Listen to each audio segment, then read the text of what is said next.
June 2024. A farmer in Wilson County, Texas, walks out to his cornfield just before sunrise. 40 acres, 4 months of work. He already knows something is wrong before he even gets there because his dog won't stop barking at the tree line. He steps past the first row and freezes. It's gone. Not damaged. Gone. Whole sections flattened, ripped out by the roots, the soil turned over like someone dragged a plow through it in the dark. In a single night, a third of his corn is destroyed. $16,000 erased while he slept 200 yards away. The trail camera caught everything. 14 feral hogs came out of the creek bottom at 12:51 a.m. They didn't panic. They didn't rush. They fed in a straight line, calm, methodical, one big sow in front and the young ones trailing behind her, working the field row by row for almost 3 hours. But that's not the part that would haunt him. The part that would haunt him came 6 nights later, because he did what almost every farmer does.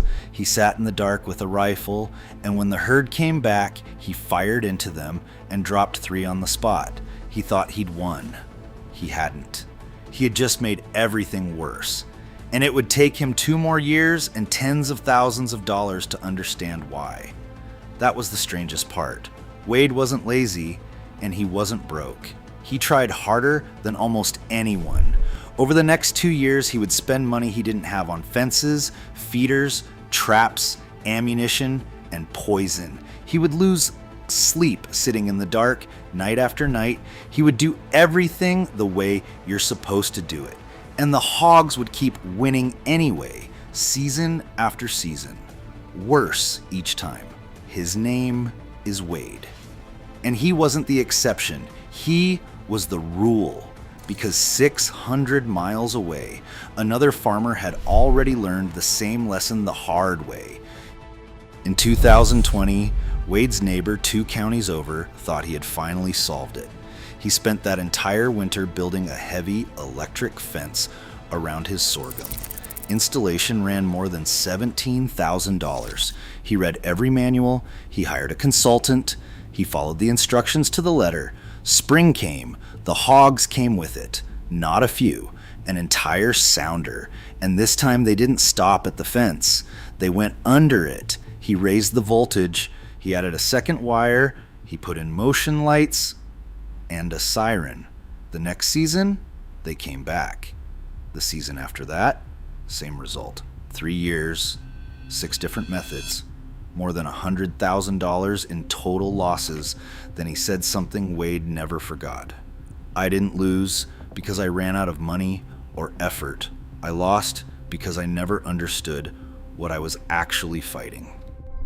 And to understand why every single thing these 2 men tried failed, you have to understand something that most people, even most farmers, get completely wrong about this animal. Every year, the United States loses somewhere around $2 billion to feral hogs, and that number keeps climbing. There are roughly 6 to 7 million of them spread across at least 35 states. In Texas alone, the population is close to 3 million animals, found in nearly every county in the state. On surveyed Texas farms, almost 3 out of 4 report hogs on their land, and a majority say the numbers have gone up sharply in just the last 3 years. Wild hogs are, they're a lot smarter than people think. They learn fast, they adapt, and they don't forget. That's really what makes them so hard to deal with. But here's what makes this problem so strange. This isn't some new species that appeared out of nowhere. Humans have raised pigs for thousands of years. We domesticated them. We fed them. We thought we understood them completely. The feral hogs tearing through America today are not the pigs your grandfather kept. They're the result of centuries of uncontrolled mixing between escaped domestic pigs, Eurasian wild boar brought over for sport hunting, and generation after generation of adapting to the wild with no natural predators to stop them. What came out the other end is an animal that carries the social intelligence of a domestic pig, the toughness of a wild boar, and something more dangerous than either one. Researchers who study them will tell you their problem-solving ability is closer to a dog or even a chimpanzee than to any other animal a farmer deals with. They're not afraid of fences because they've learned every fence has a weak point. They're not afraid of noise because they've learned that noise usually comes with no real consequence. And they're not afraid of people because in most cases, they've won enough of these battles to know that the human gives up first. And make no mistake, this is not just a crop problem. An adult feral hog can weigh anywhere from 100 to 400 pounds. And Texas leads the entire country in reported hog attacks on people. In 2019, a woman named Christine Rollins was killed by a group of feral hogs outside a rural home east of Houston in the dark early in the morning. It is rare, but it is a reminder that what Wade was dealing with in his cornfield was not a nuisance. It was a large, intelligent, unpredictable wild animal that had completely stopped being afraid of him. They live in family groups called sounders, usually 20 to 30 animals led by the older sows. And that word, sounder, is the key to this entire story because Wade's real mistake, the mistake that cost him 2 years, wasn't that he lacked a good rifle or a strong fence. His mistake was that he kept trying to fight the hogs one at a time. And with this animal, fighting them one at a time doesn't just fail. It actively trains them to beat you. Let's go back to that rifle. The night Wade dropped 3 hogs and thought he'd won, here's what actually happened. The 3 he killed were the young, careless ones near the edge. The big sow and the rest of the sounders scattered into the dark. And the survivors walked away carrying a brand new piece of information. That field is dangerous. That spot, that exact clearing where the loud thing happened, is a place to avoid. Once you shoot into a group, the ones that get away, they remember. They'll shift their whole pattern. You'll see them start hitting the field from a different side or coming later at night, or just moving over to your neighbor's place for a while. This is the trap that catches almost everyone. Shooting feels like progress. You can see the animals on the ground. You feel like you did something. But biologists who track these herds with GPS collars have watched it happen over and over. Random shooting by hunters cannot control the population. All it does is scatter the sounder, educate the survivors, and push the problem somewhere else for a couple of weeks before they come right back, warier than before. And that leads straight into the number that changes everything. The number that explains why Wade could kill hogs every single week and still be losing ground. A single sow reaches breeding age at just 6 months old.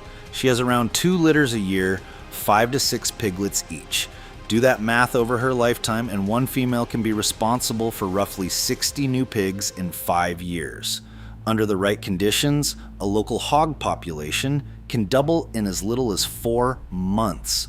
So the biologists ran the calculation that every farmer needs to hear. To simply stop a feral hog population from growing, not shrink it, just hold it flat, you have to remove about 75% of the animals in that area every single year. 75% every year, just to break even. Now think about what shooting 3 hogs at a time actually does against a number like that. Wade wasn't fighting the herd, he was pruning it. And a pruned herd grows back thicker. So if shooting is a trap, what about trapping? Wade thought the same thing. He bought a small box trap, and it taught him the second hard lesson. The small trap worked. At first, he baited it with corn, and within a few nights, he caught 2 hogs, then 3. He felt good. He felt like he was finally winning. Then the catches stopped. The bait kept disappearing, but the trap stayed empty. He He'd check the camera and see the sounder standing right outside it, feeding on the corn he'd spread around the outside, and simply refusing to walk through the small opening. This is where the science gets almost unfair. A standard little box trap has a narrow door. The first pigs that go in are the young, inexperienced ones. The door trips, it catches those juveniles, and every adult standing outside watches it happen. And from that moment on, those adults will not go near a metal contraption with a narrow opening. Ever. That's what we call trap shy. You educate a pig one time with a bad experience, and now you've got a smart pig that's teaching every other pig in that group to stay away too. Wade had spent money to build a machine that caught his easiest hogs and permanently trained his hardest ones.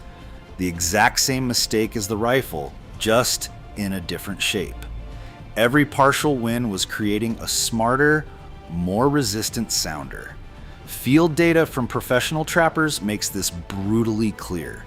Catching hogs one or two at a time typically removes only about 20 to 30% of a local population before the survivors wise up and the whole effort stalls out.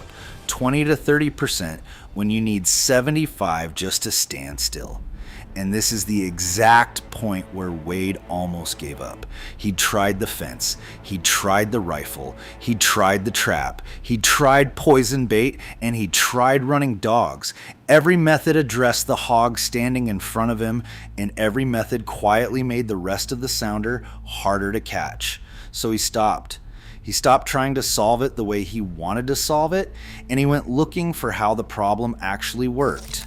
And what he found flipped everything upside down. The breakthrough started with one sentence from a wildlife biologist who had spent years studying these animals. Stop trying to catch hogs. Start trying to erase sounders. At first it sounded like wordplay. It isn't. It's the whole thing. Here's the logic. The sounder is a family. The sows are the reproductive engine. If you remove 10 pigs out of a group of 15 and leave the sows, the group rebuilds within a season, and the survivors are now trap shy and impossible. But if you remove the entire sounder in one clean event, every adult, every juvenile, every breeding sow, all at once, so that not a single animal escapes to carry the lesson, then you haven't pruned the problem. You've deleted it. This is called whole sounder trapping, and it's now the method endorsed by the Federal Feral Swine Program and backed by decades of field research.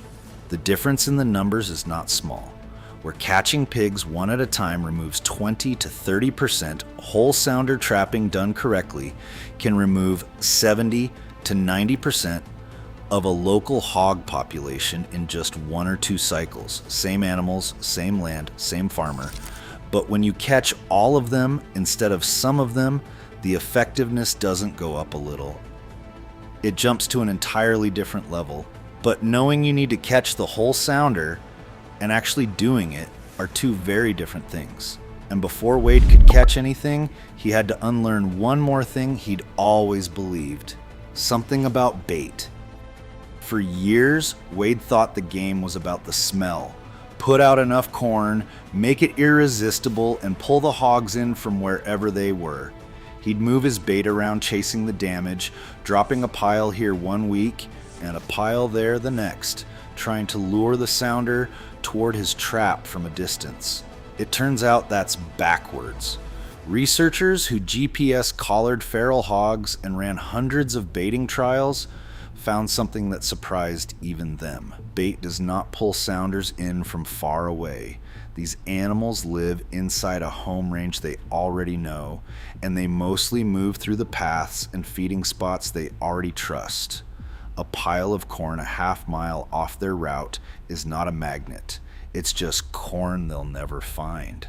The single biggest factor in whether a trap actually catches a sounder wasn't the bait at all. It was the location.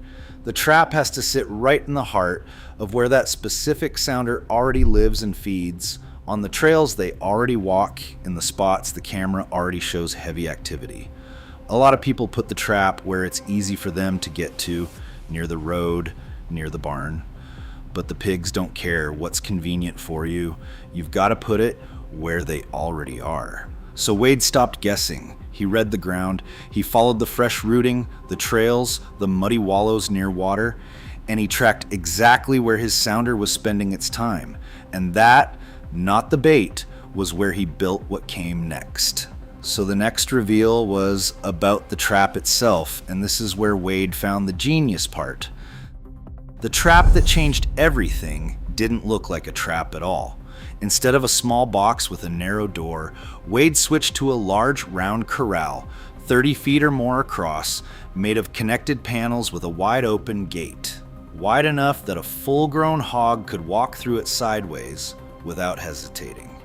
And here's the trick. For the first week or two, he didn't try to catch anything at all. He left the gate wide open and just fed them. Every night, the whole sounder would walk in, eat freely, and walk back out. No door dropping, no surprise, nothing to fear. The pigs learned that this place was safe, that the food was reliable, that nothing bad ever happened here. The big, wary sows relaxed. The juveniles relaxed. The entire family group came to trust it completely. This step has a name too, conditioning, and professional trappers have measured it. It usually takes somewhere between 11 and 18 nights of patient, hands-off baiting to gentle an entire sounder into trusting a trap enough to catch all of them at once. You cannot rush it. The moment you get greedy and trigger early, you're right back to trap-shy survivors. Then came the second piece. Wade mounted a cellular camera on the trap, the kind that sends the footage straight to his phone.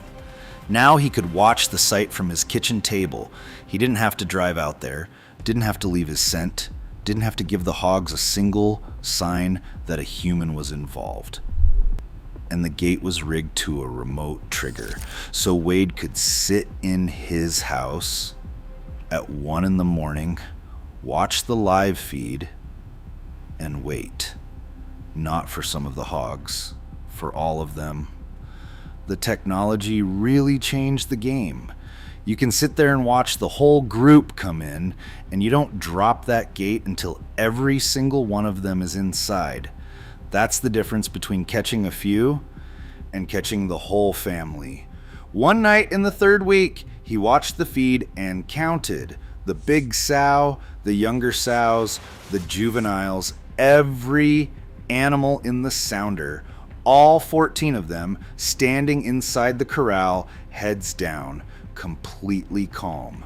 He pressed the button, the gate dropped, and in a single, clean event, with no survivors, no escapees, and no one left to carry the lesson, the entire sounder that had been destroying his fields for 2 years was gone. Not scattered, not educated, gone.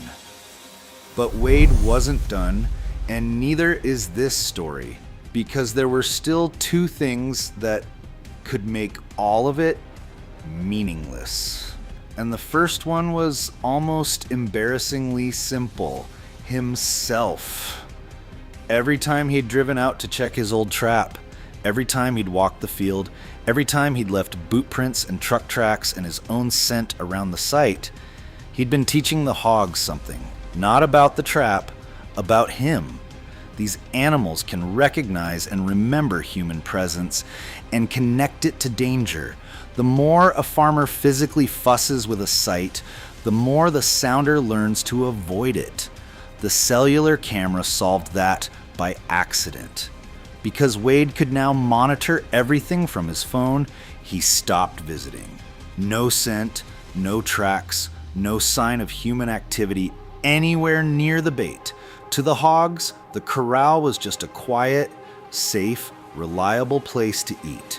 Right up until the night it wasn't, disappearing.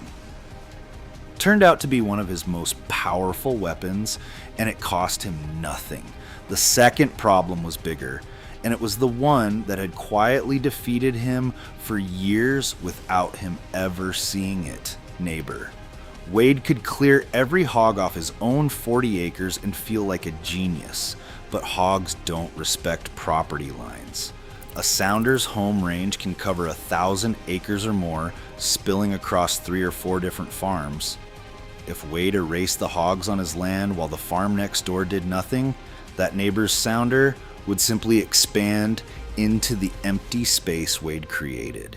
He'd be working harder every year just to get the same result. You can't do this alone. If you're clearing your place and the guy next to you isn't, you're just making room for his pigs to move in. It has to be a neighborhood effort. So Wade did the thing that almost no one wants to do. He talked to his neighbors. He showed them the camera footage. He showed them the math. 3 farms started coordinating, conditioning traps at the same time, targeting whole sounders across the shared range instead of each man fighting his own losing battle on his own patch. And the reason this mattered comes right back to that number. 75% a year just to hold steady. One farmer working alone across a 1,000-acre range can almost never hit that. 3 farmers working together, removing entire sounders, sows included, finally could. The pigs weren't being pruned anymore. The breeding court itself was being erased, sounder by sounder, faster than it could grow back. And once all the pieces were in place, something Wade never expected happened. The work got easier. He wasn't out there every night with a rifle anymore. He wasn't burning gas, checking traps, and spooking the very animals he was trying to catch. He'd condition a sounder for a couple of weeks from his phone, watch the feed, wait for the whole family to trust the corral, and drop the gate one time. Then he'd move the trap to the next spot the camera showed activity and start again. Methodical, quiet, patient, systematic. The opposite of everything he'd done for the 2 years he was losing. In the 2025 season, for the first time in 3 years, Wade's cornfield didn't lose a single dollar to feral hogs. Not because he found a bigger rifle, not because he spent more money on a taller fence, but because he finally stopped trying to solve the problem the way he wanted to solve it and started solving it the way the problem actually demanded. Look back at everything that changed, and none of it was about strength. Every real solution came from understanding. The rifle failed because he was educating the survivors. The little trap failed because he was training the adults to fear it. The fence failed because he was fighting one animal instead of one family. And the moment he stopped attacking individual hogs and started erasing entire sounders, patiently, invisibly, and together with his neighbors, the entire fight flipped. The animal that had learned from every one of his failures finally ran into something it couldn't learn its way out of. Because you can't teach a lesson to a sounder that isn't there anymore. Quote, "The ones who win against hogs are the ones who get patient and get smart. You have to think like they think, and you have to take the whole group every time." Here's the part worth remembering long after you've forgotten the numbers. Any problem big enough to beat you over and over again has its own hidden logic. When you stop fighting the version of the problem in your head and start fighting the real one in front of you, the answer is usually simpler and cheaper than everything you tried before. Wade Coleman learned that later than he wanted to, but he learned it. And a field that fed a sounder for 2 years is feeding his family again. Thanks so much for watching all the way to the end. If this video taught you something, do me a quick favor and hit that like button and subscribe to the channel. It genuinely helps more than you know, and it lets me keep making videos like this one. I'll see you in the next one.